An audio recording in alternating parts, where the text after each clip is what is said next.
Merhaba arkadaşlar, yepyeni haberlerle karşınızdayız. Fahriye Evcen ile Burak Özçivit boşanıyor mu? Instagram paylaşımı ayrılık iddialarına tetkiledi. Fahriye Evcen ve Burak Özçivit çiftinin boşanma haberleri magazin dünyasını büyük yankı uyandırdı.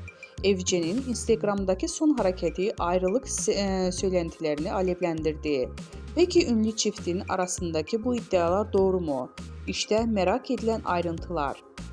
Fahriye Evcen Instagram hesabının profil kısmında soyadının Özçivit olarak güncellemeyi bir süredir kaldırdı. Bu hareket ayrılık söylentilerini tetkiledi ve takipçileri arasında boşanıyorlar mı sorusunu gündeme getirdi. Ancak kısa süre sonra Evcen'in yeniden Özçivit soyadının profilinde kullandığı görüntülendi.